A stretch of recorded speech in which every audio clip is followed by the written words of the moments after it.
A man woke up one morning and his entire fortune, every cowrie, every cloth, every grain of pepper, was gone. Not stolen, not burned, just gone, like it had never existed. And when his neighbors asked him what happened, he opened his mouth, tried to speak, and all that came out were tears. That man's name was Chukwuemeke Osei. And 3 months before that morning, he had met a girl in a dream. This is where the story really begins. Before we begin, if you love deep, spine-chilling African stories that stay with you long after they end, hit that subscribe button right now, because what you're about to hear, it will haunt you. The village of Umueze sat between two hills like a secret kept by the earth itself. It wasn't a wealthy village. It wasn't a poor one either. It was the kind of place where everyone knew everyone, where the elders sat under the great Udala tree every evening and argued about things that had already been decided by the gods, and the children ran barefoot through red dust and came home smelling like river water and mischief.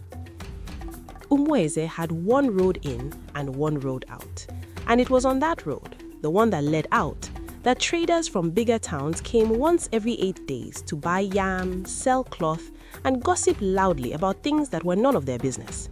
And it was in Umueze that a girl named Adaeze lived. Adaeze was quiet. Not the kind of quiet that comes from sadness, but the kind that comes from depth, like a river that runs still on the surface but moves powerfully beneath. She was 22 years old, the only daughter of Nel Biageli, a widow who sold akara by the roadside and hummed old songs under her breath while she worked. Adaeze helped her mother every morning, carried water from the stream every afternoon, and at night she sat outside their small mud home and looked at the sky as if she was reading something written in the stars. Nobody paid her much attention. She wasn't the loudest girl. She wasn't the most beautiful in the way that turns heads immediately, but there was something about her. Something the older women noticed when they thought no one was watching them notice. Something they whispered about when they thought Adaeze couldn't hear. The first man this ever happened to was Emeka, a farmer from the western edge of Umueze. He dreamt of Adaeze 3 nights before he met her at the market. In the dream, she stood at the edge of the stream, and he in the dream had tried to push past her to get water first because he was thirsty. She said nothing. She simply stepped aside and let him pass. He woke up with an uneasy feeling he couldn't name. When he met her at the market 3 days later, selling akara beside her mother, he recognized her instantly. His heart did something strange in his chest. He remembered the dream, remembered how he had pushed past her and felt ashamed. So he greeted her warmly, bought twice as much akara as he needed, and walked away. That same planting season, Emeka's yam crop was the finest Umueze had seen in a decade. His barn overflowed. His family ate well. His wife gave birth to twins, strong, healthy boys who cried loud enough to wake the whole compound. Emeka didn't connect these things to Adaeze directly. He thought it was luck. He thought it was the gods being generous. It wasn't until later, much later, that the pattern became visible. Because Emeka wasn't the only one. There was Obiora, a young man from the neighboring village of Nnaji who came to Umueze to visit his uncle. He dreamt of Adaeze 4 nights in a row before arriving. In the dream, she was sitting under a tree, and he in the dream had walked past her without acknowledging her because he was chasing something he couldn't quite see. She had watched him pass, and her expression wasn't angry. It was simply sad. When Obiora arrived in Umueze and saw Adaeze at the stream, the recognition hit him like cold water. He stood frozen. Then he walked to her and introduced himself properly, respectfully, the way his grandmother had always taught him to greet a woman. They spoke for only a few minutes. He carried her water pot to the road before going on his way.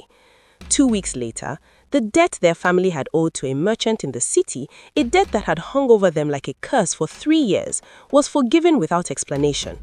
The merchant simply sent a message that he had forgotten the whole thing. Obiora's mother wept with relief. And then there was Chukwuemeka.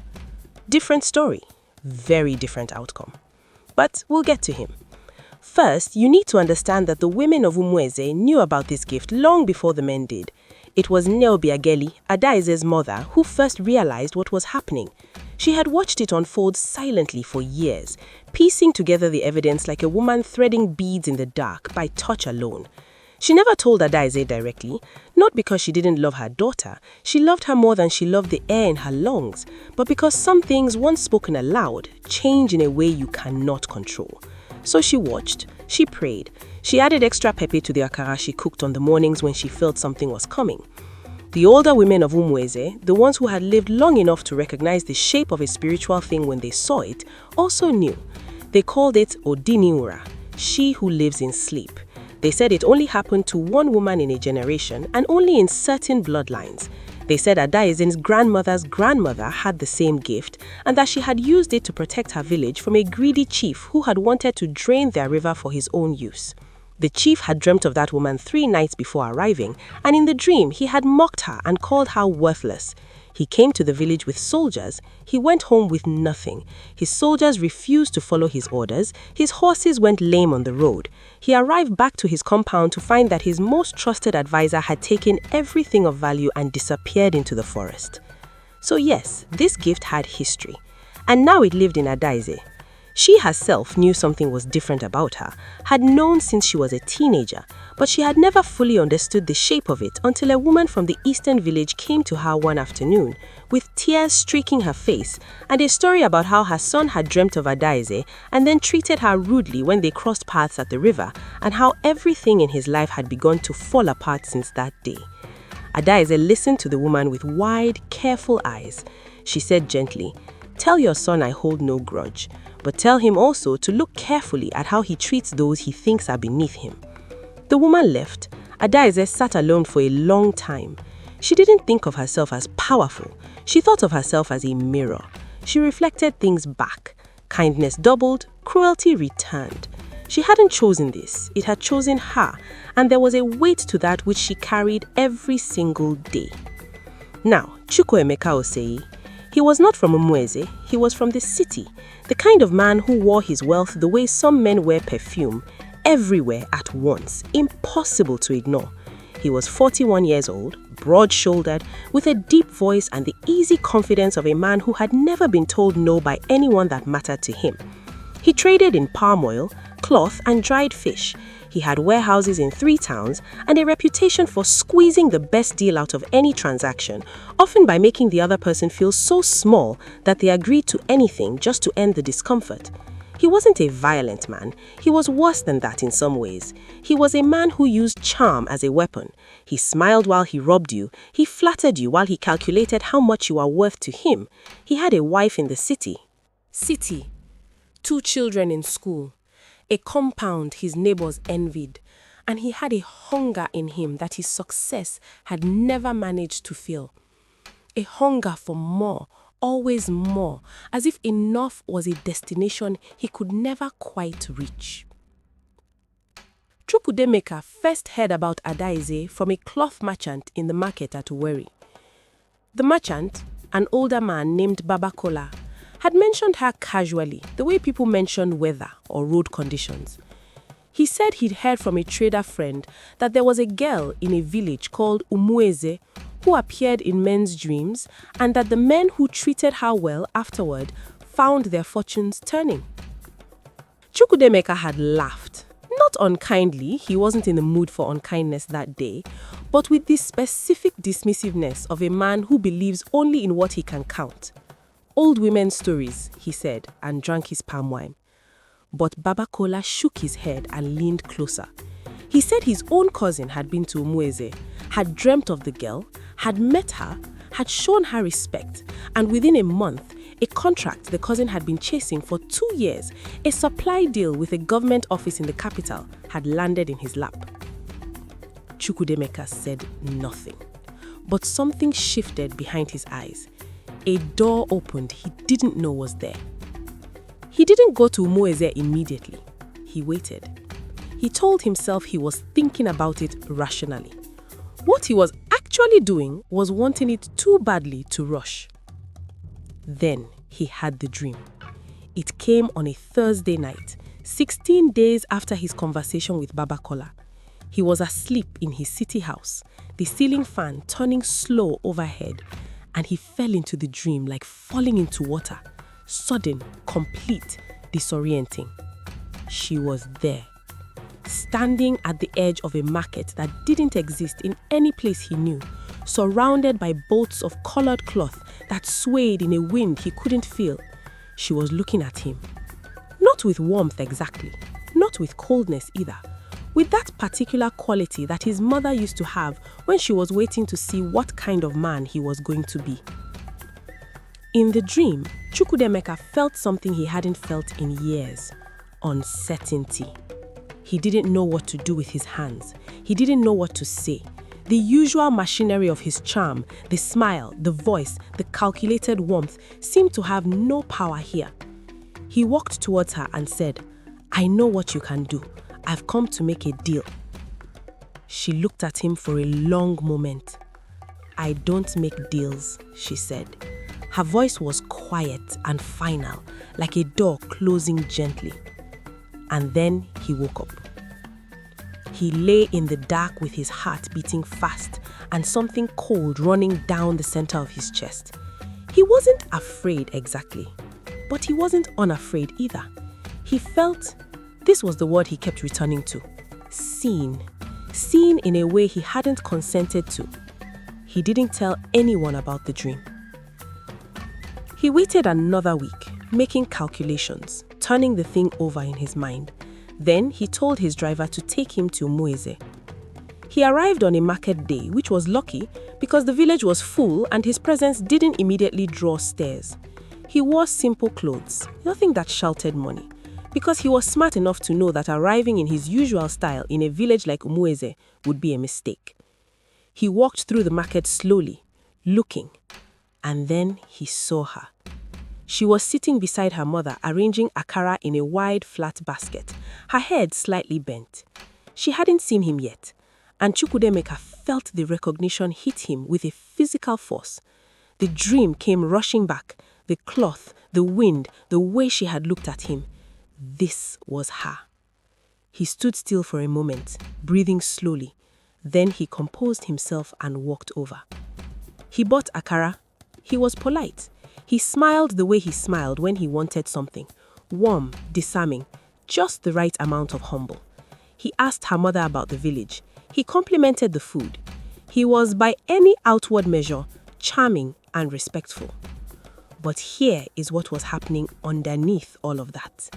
He was calculating. Every word was calibrated. Every smile was a tool. He was treating her the way he treated every transaction. Figure out what the other person needs to believe, then make them believe it. He wasn't being kind, he was performing kindness. And inside his chest, where his actual self lived, he was thinking, how do I use this? How do I get her gift working for me? Adaize looked at him once, just briefly. And in that single look, that 1 second of eye contact, Chukwudemeka had the vertiginous sensation that she could see straight through the performance to the thing underneath it. He blinked, looked away, recovered himself. He left Umueze that afternoon feeling satisfied. He had played it well. He had been respectful, charming, generous. He had left a larger amount of money than the akara cost. Not too large, nothing that looked like bribery, just a comfortable excess that looked like generosity. He had done everything right. The gifts began arriving 2 weeks later. Not spiritual gifts, literal ones. A business deal he had been settling for months suddenly fell into place. A shipment he had feared was lost turned up at a warehouse in perfect condition. A rival trader who had been undercutting him in the palm oil market abruptly retired and moved to his home village, leaving Chukwudemeka with a gap in the market that was his for taking. He was ecstatic. He told himself it was working. The girl's gift was working. He had been respectful, and now the universe, or whatever ancient force was operating through her, was paying him back. And here is where it becomes complicated. Because the next part of what happened was not simply Chukwudemeka being greedy. It was Chukwudemeka being afraid. See, When a man has made his whole life about control, about being the one who shapes situations, who sees angles others miss, who never walks into a room without already knowing how he's going to walk out, the worst thing that can happen to him is to encounter something he cannot control, something that sees him, something that knows the difference between the face he shows the world and the thing he actually is. Chukwudemeka was afraid of Adaeze, not consciously. He would deny it with absolute conviction, but the fear was there, and it expressed itself the way fear always does in men like him. It became aggression dressed as strategy. He went back to Umueze. This time, he had a plan. He had spoken to Baba Kola again, carefully, asking questions in a way that seemed casual. He had learnt that Adaeze was unmarried, that Nnelbi Agele's financial situation was modest, that the girl had no powerful male relatives to protect the family. He had done what he always did when he identified something valuable. He had mapped out the vulnerability. His plan was this. He would offer Nnelbi Agele a very large amount of money. Not for Adaeze. He wasn't stupid enough to be that direct. He would offer it for a business arrangement. He wanted to fund the Akara store, expand it, supply the ingredients, take a percentage of the profits. A partnership. And in exchange for his investment, Adaeze would come to work in his city market under his business umbrella in a position he described as management. He had a speech prepared. It was elegant. It made him sound like a benefactor. What he actually wanted was proximity. He wanted Adaeze close to him, dependent on him financially, her life entangled with his business in a way that meant she couldn't easily walk away. If the girl's gift was real, he wanted it working for him continuously, not just through the occasional respectful encounter. He wanted to own the faucet. He arrived at Nnelbi Agele's compound on a quiet afternoon when the market was over and the road dust had settled. He sat in the small yard and accepted the water he was offered. He spoke well. He smiled often. Nnelbi Agele listened to him with the stillness of a woman who has been listening to men for 40 years and has learned to hear what they don't say. Adaeze sat nearby, braiding palm fronds, not looking at him directly. When Chukwudemeka finished his proposal, there was a silence that lasted long enough for him to be uncomfortable. Then Nnelbi Agele said, "I will speak with my daughter and send you an answer." He left. He was confident. He had been smooth. He had offered money. In his experience, money answered most questions before they were even fully asked. But that night, something happened that he had not anticipated. He dreamt of Adaeze again. And this dream was different. She wasn't at the edge of a market. She wasn't standing at a stream. She was standing in his warehouse, his actual warehouse in the city where his palm oil was stored, and she was looking at him with an expression he had never seen on a person's face before. It wasn't anger, it wasn't disappointment. It was something closer to sorrow, deep and steady, the way the earth looks after a flood has passed and the damage is just becoming visible. In the dream, she said, "You came to see me as a tool. But I am not a tool. I am a truth, and the truth always finds its level." He woke up at 2 a.m, drenched in sweat. He told himself it was just a dream. He drank water. He lay back down and told himself to be rational. He wasn't rational. He was terrified. And terrified men make the worst decisions. Instead of going home the next morning, he went back to Umueze. He had decided to increase his offer. More money, more urgency. He told himself he was simply being persistent, a quality that had served him well in every business context of his life. What he was actually doing was panicking, and because he was Chukwudemeka Osei, his panic expressed itself as force disguised as opportunity. He arrived at the compound before Nnelbi Agele had expected him. This was already an error. Arriving unannounced, not respecting the time that had been given for the family to consider. He sat down without being fully invited to sit. He launched into his expanded proposal before the greetings were properly finished. Adaeze was there this time. She looked at him once, and something in Chukwudemeka cracked. He had been performing kindness all along, And that performance required a constant, exhausting maintenance. But something in that look, that single, quiet, clear-eyed look, broke something in the mechanism. The performance faltered, and what came through in the gap was something ugly. He said, in a voice that tried to sound light but landed wrong, "I'm a man who gets what he wants, nay. You should understand that the opportunity I'm offering won't always be on the table. It would be unwise to refuse it." The yard went very quiet. Even the chickens that had been pecking near the fence seemed to stop moving. Nell Biageli's face did not change expression. She was old enough and wise enough to know that when a man shows you his real face, you should thank whatever force arranged for it to happen, and you should not flinch. Adiaze stood up from where she was sitting. She walked into the house without looking at him, without saying a word. Nell Biageli said very calmly, "Thank you for your visit. Safe journey."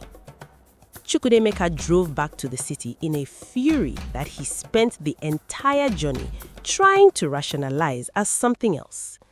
By the time he reached his compound, he had convinced himself that the old woman was foolish, that the girl was prideful, that they had missed an opportunity they would regret. He went to sleep angry, and the nightmares began.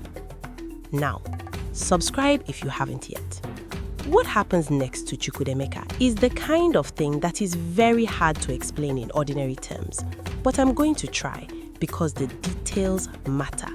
Every single detail. The first nightmare was small. He dreamt that his warehouse had flooded. Just water, dark water, rising slowly around his drums of palm oil. He woke up anxious but dismissed it. The second nightmare was worse. He dreamt that his workers were stealing from him, casually, openly, walking past him with armloads of his goods, while he stood in the middle of the warehouse, unable to speak or move, unable to stop them. He woke up and immediately called his warehouse manager. Everything was fine, the man assured him. Chukwudemeka didn't believe him, but there was nothing to point to. The third night, he didn't dream at all. He didn't sleep. He lay awake with a low, persistent dread he couldn't locate or name, like a sound just below the range of hearing that you feel more than hear. On the fourth day, things began to happen in the waking world. First, his biggest buyer, a man who had been purchasing palm oil from him for 6 years, called to say he was switching suppliers. No specific reason given, just switching. The business he represented was worth nearly a third of Chukwudemeka's annual income. He made calls. He offered better prices. He offered to come in person. The buyer was polite but immovable. Deal done. Gone. Second, one of his warehouse workers, who he had trusted for 4 years, was found to have been skimming from deliveries. Not a lot, not catastrophically, but enough. He fired him. Then discovered in the investigation that followed that 2 other workers had been doing the same. He hadn't noticed because business had been good enough that the margins still looked right. Now, looking at the numbers carefully, the losses were significant. Third, a shipment of cloth that he had purchased in advance from a supplier in another city arrived damaged. Water damage. Something had gone wrong in transit. The supplier claimed it was Chukwudemeka's carrier's fault. The carrier claims it was how the supplier packed it. Back and forth, legal letters, money stuck in the middle. Fourth, his wife called from the city to tell him that the compound they had been building, their new home, a project of 2 years, nearly complete, had developed a foundation crack. The contractor said it would need to be completely redone from a certain point. The cost was enormous. Each of these things alone would have been a setback. Together, across 10 days, they were a collapse. And Chukwudemeka felt it happening the way you feel a structure giving way, not all at once, but in a sequence, each failing point making the next failure more certain. He stopped sleeping properly. He stopped eating properly. He snapped at his driver, at his workers, at his wife. He became a man standing in a house that was slowly tilting, unable to figure out which wall to push against. His mind kept going back to Omeze, to the girl, to the dream. You came to see me as a tool, but I am not a tool. I am a truth. He didn't believe in spiritual things. He had always prided himself on that. But there is a point. There is a specific, identifiable point where a man who doesn't believe in spiritual things suddenly needs to, because the alternative is believing that his life is simply collapsing under the weight of coincidence, which is in some ways more terrifying than believing in curses. He went to a dibia, a traditional healer in a town outside his city. He didn't tell anyone. He sat in the small, smoky room and described his situation in vague terms, not mentioning Adiaze by name. The dibia listened. Then he said something that Chukwudemeka had not expected. He said, "The force you disturbed is not vengeful. It doesn't want to destroy you. It is simply restoring balance. You treated something sacred as if it were common. Everything happening to you now is your own action returning to you." Chukwudemeka stared at him. "What do I do?" he asked. "That," the dibia said, "is the only question worth asking. What do you do?" He left without a clear answer, but something had shifted. The arrogance was thinner now. The fear had worn it down. He drove back towards his compound, and somewhere on that road, in the early evening with the sky going red and orange over the flat horizon, something very quiet happened inside Chukwudemeka Osei. He thought about his father. His father had been a farmer, not a rich man, a man who woke before dawn and worked until his hands were cracked and dark and he smelled permanently of earth.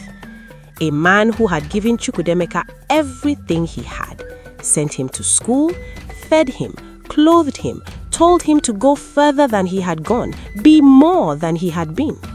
His father had been the kind of man who, if he met a girl selling akara by the roadside, would have greeted her warmly. Not because she was powerful, not because he expected anything in return, but because that was how he moved through the world, with the kind of basic human respect that doesn't require a reason. And Chukwudemeka, for all his success, for all his warehouses and contracts and smooth words, had lost that somewhere. Had traded it for something colder and more calculating, and had called the trade progress. He pulled over to the side of the road in the gathering dark and sat very still for a long time. Then he turned around and drove toward Umweze. It was late. He knew it was too late to arrive at a family's compound. He knew it was improper. He came anyway, and he sat outside the compound entrance. Outside, not inside, not pushing, and asked the neighbor who was still awake if they could please tell Inne Obiagili that Chukwudemeka Osei was here and that he wished to speak, not to negotiate, just to speak. The neighbor looked at him strangely, then went inside. He waited for a long time. Inne Obiageli came to the entrance of the compound herself. She looked at him in the lamplight.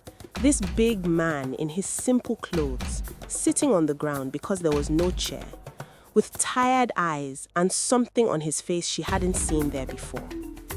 He did not launch into a speech. He said simply, "I came here with the wrong heart. I wanted to use your daughter's gift for my own profit. I dressed it up in business language, but that was the truth of it.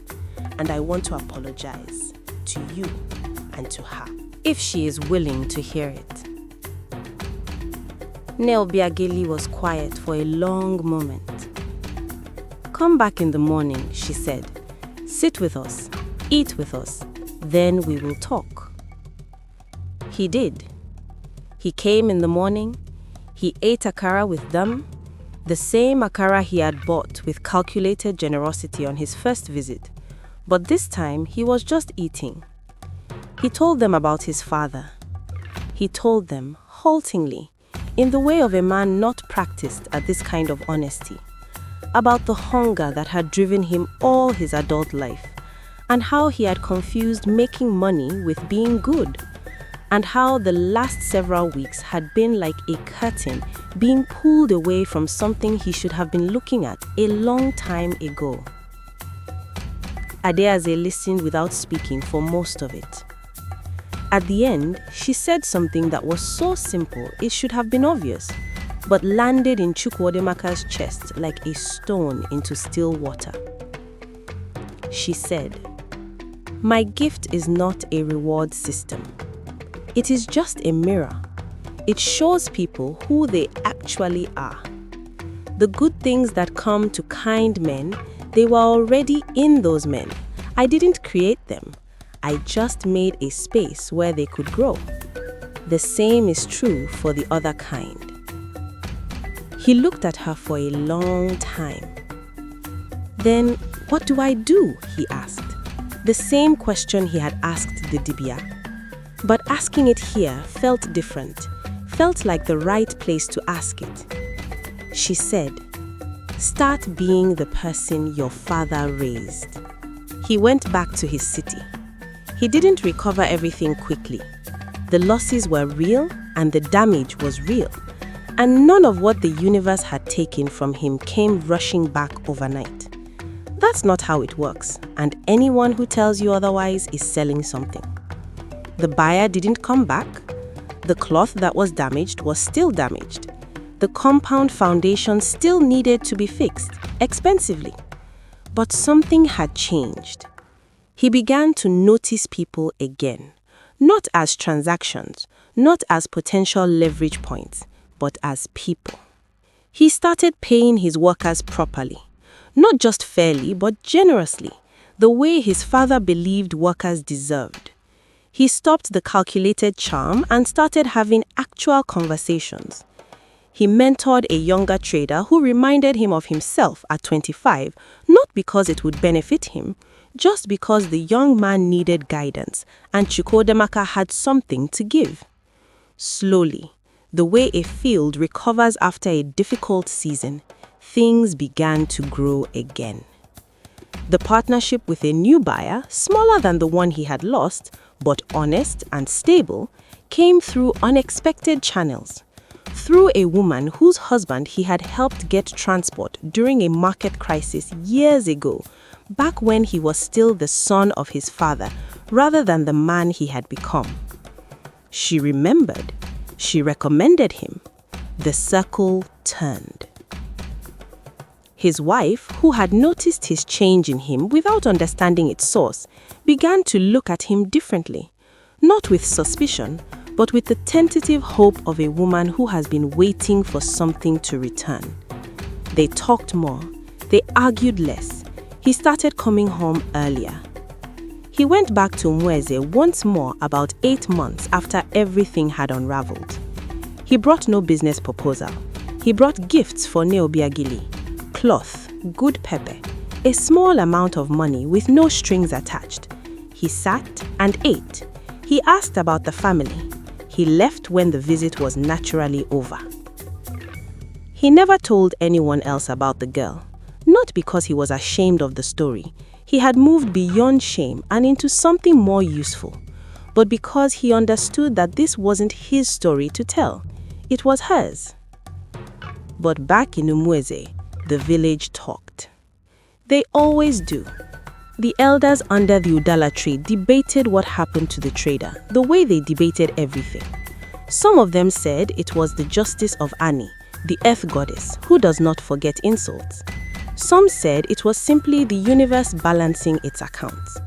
One very old man who had been alive long enough to have heard the story of Adiaze's ancestor and the greedy chief said that both explanations were correct and that there was no contradiction between them.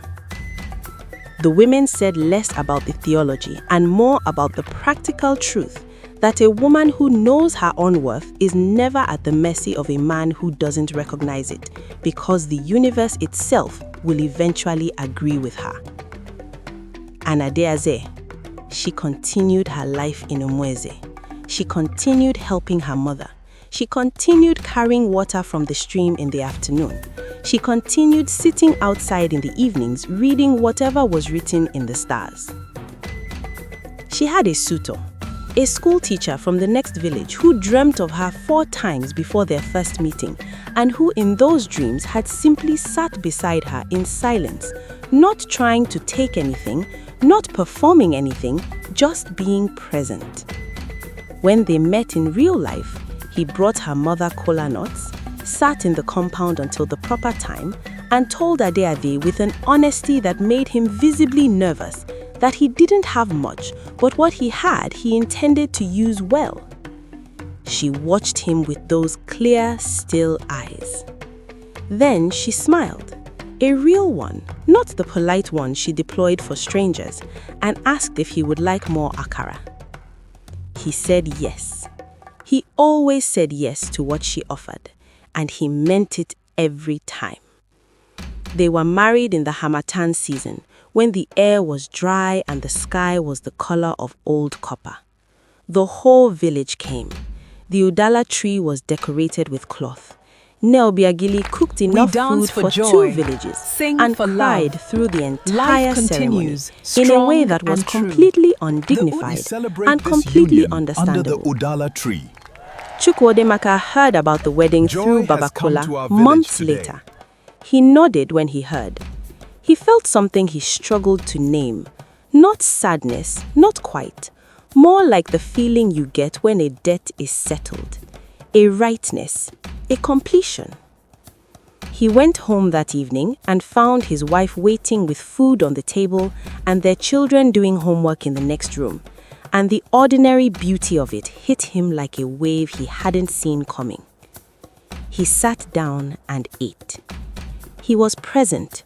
Fully, genuinely present, not calculating the next thing or managing the next angle or performing warmth for strategic reasons. Just a man at a table with his family, grateful for all the uncountable things that somehow had not broken while he was busy becoming someone he wasn't. This is what the girl who grants dreams actually gave him in the end. Not fortune, not power, not any of the things he had driven to Umweze to acquire. She gave him back himself. The thing about gifts like Adiaze's is that they are not magic in the way we usually think about magic. Flashing lights, sudden reversals, a divine hand reaching down to rearrange the furniture of someone's life. They are subtler than that, and more devastating than that, and more beautiful than that. They work through truth. A man walks into the orbit of that kind of truth, and he has exactly 2 choices. He can open to it, let it show him himself, and do the difficult and necessary work of becoming the person it reflects back, or he can contract against it, armor himself, insist that what he sees in the mirror is not real, and pay the price of that refusal. Most people, most of the time, do some combination of both. They resist first, then something breaks. Then they come, if they're lucky and if they have the intelligence to understand what is happening, to a place of actual reckoning. Chukwudemeka was lucky. He was also in the end intelligent in the way that mattered, the way of a man who can eventually look at himself honestly, even when honesty is the last thing his ego wants. Not everyone is that lucky. Not everyone finds their way back. And the tragedy of those who don't is not that the universe is cruel. It's that the door was always open and they stood just outside it, certain they knew better. In Umweze, the seasons turned. The udala tree stood and was argued under, and decorated for weddings, and leaned against by old men who had earned their rest. Adeaje's gift passed on in time, the way such gifts do, quietly, without announcement, carried in the bloodline like a particular shape of nose, or the way a woman tilts her head when she's thinking. To which daughter or granddaughter it would eventually arrive, no one knew. The women of the family watched and waited and added pepper to the food on mornings when they felt something was coming. And the road into Omueze, the one road in and the one road out, continued to carry traders and travelers and young men chasing things they couldn't quite name. Some of them passed through without incident. Some of them, on the night before their arrival, had a dream. In the dream, a woman stood at the edge of something, a market, a stream, and looked at them with eyes that knew everything they'd ever done and everything they were capable of being. What happened next depended entirely on them. It always does.